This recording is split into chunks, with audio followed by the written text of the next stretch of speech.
এটি ক্যান্সার দমনে সহায়ক।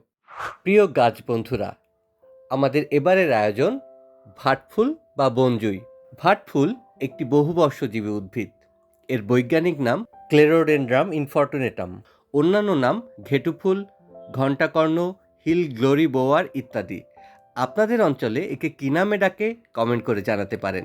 বাংলাদেশ, ভারত ও মিয়ানমার অঞ্চল এদের আদি নিবাস। ভাটফুল গ্রাম বাংলার অতি পরিচিত একটি বুনো উদ্ভিদ। পথের ধারে, জংলা জায়গায়, মাঠের ধারে অযত্নে ফুটে থাকে এই ফুল। ফুলটি এর মিষ্টি সুবাস ছড়ায় রাতে। দিনের বেলা ফুলের সুবাস থাকলেও ছড়ায় না। পাপড়ির রং সাদা এবং এতে বেগুনি রঙের মিশেল আছে। বসন্ত থেকে গ্রীষ্ম অবধি এই ফুল ফোটে। কবি জীবনানন্দ দাশের কোথাও মাঠের কাছে কবিতায় ভাট ফুলের কথা উল্লেখ আছে। ভাট গাছ ঔষধি গুণসম্পন্ন উদ্ভিদ। এতে প্রচুর পরিমাণে ফ্লাভোনয়েড থাকে। ফ্লাভোনয়েড থাকার জন্য এটি ক্যান্সার দমনে সহায়ক। বিষাক্ত কিছু কামড় দিলে ফুলের রস ক্ষতস্থানে দিলে দ্রুত সেরে যায়। অনেকে কৃমি দূর করার জন্য এ ফুলের রস খেয়ে থাকেন।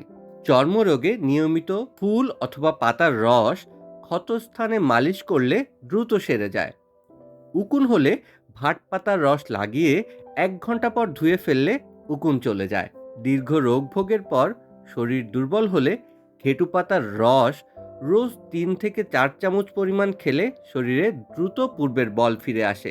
বদহজমে ভুগলে এর মূলের 5 থেকে 7 গ্রাম পরিমাণ রস 1 গ্লাস ঘোলের সাথে মিশিয়ে খেলে পেটের যন্ত্রণা থাকে না। এছাড়াও মূলের রস কাশি, জ্বর এবং কচি ডগার রস আমাশয়, গেঁটে বাত, পেট ব্যথায় কার্যকরী।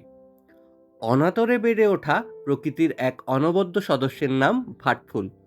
ভিডিওটি উপকারী মনে হলে এবং আমাদের পেজে নতুন হলে নিত্য নতুন এ ধরনের ভিডিও পেতে গাছবন্ধু পেজটি ফলো করে রাখতে পারেন এবং ভিডিওটি বন্ধুদের সাথে শেয়ার করতে পারেন।